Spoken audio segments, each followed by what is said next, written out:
তোমরা যারা কল্যাণ ইউনিভার্সিটির আন্ডারে বিভিন্ন কলেজগুলোতে এই বছর সেকেন্ড সেমিস্টারে পড়ছো এবং তোমাদের ইতিহাসের অনার্স বিষয়টি রয়েছে, তো ইতিহাস অনার্স যাদের আছে প্রত্যেকেরই কিন্তু এসএসসি বিষয়টি অর্থাৎ স্কিল এনহ্যান্সমেন্ট কোর্স যেটা রয়েছে সেটা কিন্তু তোমাদের পড়তে হবে।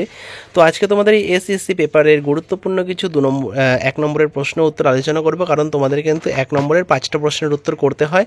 আর মোট 8টা প্রশ্ন দেওয়া থাকবে, তার মধ্যে 5টা 1 নম্বরের প্রশ্ন করতে হবে এবং তোমাদের কিন্তু 5 নম্বরে 2টো প্রশ্ন আর 10 নম্বরে 2টো প্রশ্নের উত্তর করতে হবে। তো এই পিডিএফের মধ্যে কিন্তু তোমরা এই প্রশ্নগুলো উত্তর সহ পেয়ে যাবে। তো তোমরা যারা মনে করছো মেজর কোর্স বা এসএসসি বিষয়ে সাজেশন সংগ্রহ করবে, তো সেক্ষেত্রে তোমরা স্ক্রিনে দেওয়া নম্বরে যোগাযোগ করতে পারো। মেজর কোর্সের জন্য 200 টাকা এবং এসএসসি কোর্সের পেপারের জন্য 100 টাকা করে লাগবে। তো দেখো কিছু প্রশ্ন এবং উত্তর। প্রথম প্রশ্ন রয়েছে, ডেটা কমিউনিকেশন কি? উত্তর, কমিউনিকেশন শব্দটি কমিউনিকেয়ার শব্দ থেকে এসেছে, যার অর্থ হলো টু শেয়ার বা আদান প্রদান বা বিনিময়। তো এটাও কিন্তু শর্ট কোশ্চেন হিসেবে দিতে পারি যে কমিউনিকেশন শব্দটি কোন শব্দ থেকে এসেছে, এর অর্থ কী। যন্ত্র বা বিভিন্ন কমিউনিকেশন ডিভাইস ব্যবহার করে পরস্পরের মধ্যে নির্ভরযোগ্যভাবে ডেটা বা তথ্যের আদান প্রদান হলো ডেটা কমিউনিকেশন। ডেটা কমিউনিকেশনের কার্যকারিতা মূলত 3টি বিষয়ের উপর নির্ভর করে: ডেলিভারি, অ্যাকিউরেসি এবং টাইমলিনেস। তো এটাও কিন্তু একটা শর্ট কোশ্চেন হিসেবে চলে আসতে পারে। পরেরটা, ডেটা ট্রান্সমিশন স্পিড বা ব্যান্ডউইথ কি? উত্তর, প্রতি একক সময়ে বা প্রতি সেকেন্ডে যে পরিমাণ ডেটা এক কম্পিউটার থেকে অন্য কম্পিউটারে বা এক ডিভাইস থেকে অন্য ডিভাইসে স্থানান্তর করা হয় তাকে ডেটা ট্রান্সমিশন স্পিড বলা হয়। এই ডেটা ট্রান্সমিশন স্পিডকে ব্যান্ডউইথ বলা যেতে পারে। প্রতি সেকেন্ডে কত বিট ডেটা ট্রান্সফার হতে পারে তার ওপর ভিত্তি করে ডেটা ট্রান্সমিশন স্পিড হিসাব করা হয়, অর্থাৎ ব্যান্ডউইথ একক হলো বিট পার সেকেন্ড। তো এটাও কিন্তু শর্ট কোশ্চেন হতে পারে যে ব্যান্ডউইথের একক কি? উত্তর বিট পার সেকেন্ড বা বিপিএস, বা এটাও বলতে পারি যে বিপিএস এর পুরো কথা কি? উত্তর বিট পার সেকেন্ড। তো ব্যান্ডউইথ ক্যালকুলেশন দেখো, 8 বিট সমান সমান 0 এবং 1 এই সংখ্যা দিয়ে বোঝানো হয়।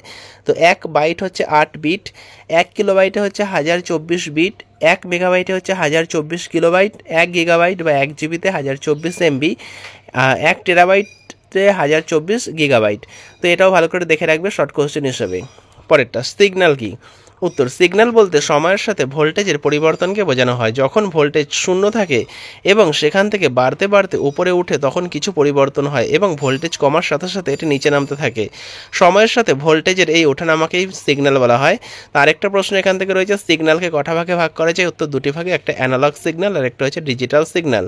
তারপরেরটা দেখো, ডেটা ট্রান্সমিশন মেথড কি? উত্তর, ডেটা কমিউনিকেশনের উৎস থেকে ডেটা গন্তব্যে পাঠানোর সময় একটি নির্দিষ্ট পদ্ধতিতে পাঠানো হয়ে থাকে। যে পদ্ধতিতে ডেটা উৎস থেকে গন্তব্যে বা এক কম্পিউটার থেকে অন্য কম্পিউটারে ট্রান্সমিট হয়ে থাকে তাকে ডেটা ট্রান্সমিশন মেথড বলে।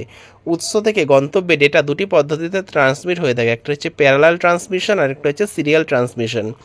প্যারালাল ট্রান্সমিশন কি? উত্তর, যে ট্রান্সমিশনে ডেটা প্যারালাল বা সমান্তরালভাবে আদান প্রদান করা হয় তাকে প্যারালাল ডেটা ট্রান্সমিশন বলে। এই পদ্ধতিতে ডেটা বিট ভিন্ন ভিন্ন লাইনের মধ্য দিয়ে একই সাথে পাঠানো হয়ে থাকে। প্যারালাল ট্রান্সমিশনে ডেটা সাধারণত 8 বিট, 16 বিট বা 32 বিট ইত্যাদি উপায়ে চলাচল করতে পারে। ডেটা ট্রান্সমিশন মোড কি? উত্তর, ডেটা ট্রান্সমিশনের সময় ডেটা উৎস থেকে উৎপন্ন হয়ে একটি নির্দিষ্ট দিকে প্রবাহিত হয়। উৎস থেকে গন্তব্যে ডেটা ট্রান্সফারের ক্ষেত্রে ডেটা প্রবাহের দিককে ডেটা ট্রান্সমিশন মোড বলা হয়।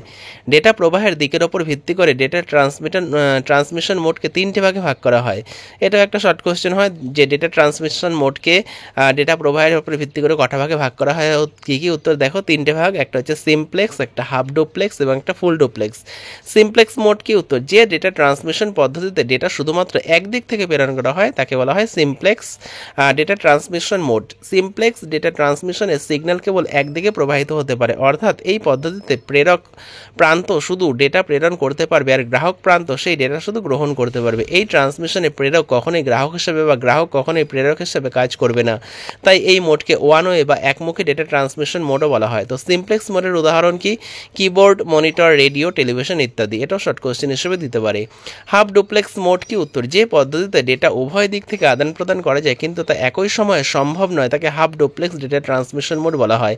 হাফ ডুপ্লেক্স ট্রান্সমিশনে ডেটা উভয় দিক থেকে প্রেরণের সুযোগ থাকে কিন্তু সেটি একই সময়ে সম্ভব হয় না। হাফ ডুপ্লেক্স মোডে যখন একটি ডিভাইস থেকে ডেটা প্রেরণ করে তখন অন্যটিকে অপেক্ষা করতে হয়। এক প্রান্ত থেকে ডেটা পাঠানো হলে অপর প্রান্ত তা গ্রহণ করার পর পুনরায় ডেটা প্রেরণ করতে পারবে এবং প্রথম প্রান্ত প্রেরণ করার পর তা গ্রহণ করতে পারবে। তো হাফ ডুপ্লেক্স মোডের উদাহরণ দেখো, ওয়াকি টোয়াকি, শ্রেণীকক্ষে পাঠদান, ইন্টারনেট। তো এটা কিন্তু সিমপ্লেক্স মোড আর হাফ ডুপ্লেক্স মোডের মধ্যে যে পার্থক্য সেটা কিন্তু দিতে পারে 1 নম্বরে, সেটাও তোমরা ভালো করে একবার দেখে রাখবে। ফুল ডুপ্লেক্স মোড কি? যে পদ্ধতিতে একই সময় ডেটা উভয় দিকে আদান প্রদান করা যায় তাকে ফুল ডুপ্লেক্স মোড বলা হয়। এটি 2 ওয়ে কমিউনিকেশন মোড। এই পদ্ধতিতে প্রেরক ও গ্রাহক একই সাথে ডেটা প্রেরণ ও গ্রহণ দুটোই করতে পারে। ফুল ডুপ্লেক্স মোড একটি সিঙ্গেল লাইন ব্যবহার করে ট্রাফিক একই সময়ে উভয় দিকে প্রবাহিত হতে পারে, যেমন ল্যান্ডফোন, মোবাইল ফোন ইত্যাদি। তো ফুল ডুপ্লেক্সের উদাহরণ দাও, বা 2 ওয়ে কমিউনিকেশন মোড কাকে বলা হয়, এটাও দিতে পারে তোমাদের। মডুলেশন কি? উত্তর, ডিজিটাল সংকেতকে অ্যানালগ সংকেতে পরিবর্তন করার প্রক্রিয়াকে মডুলেশন বলে।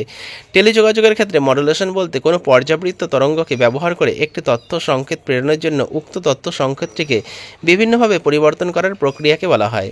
তো তোমরা এই প্রশ্নগুলো পড়ো। পরবর্তী প্রশ্নগুলো খুব শীঘ্রই চ্যানেলে আপলোড করা হবে, আর বড় প্রশ্নও কিন্তু খুব শীঘ্রই চ্যানেলে আপলোড করা হবে। তাই তোমরা যারা চ্যানেলে নতুন আছে চ্যানেলটা অবশ্যই সাবস্ক্রাইব করে রেখেও সমস্ত ভিডিও পাওয়ার জন্য। আর যারা মনে করছো সেকেন্ড সেমিস্টারের নতুন সিলেবাসের বিভিন্ন বিষয়ে সাজেশন সংগ্রহ করবে, তো সেক্ষেত্রে তোমরা স্ক্রিনে দেওয়া নম্বরে যোগাযোগ করতে পারো। তো ভিডিওটা শেষ পর্যন্ত দেখার জন্য তোমাদের অসংখ্য ধন্যবাদ।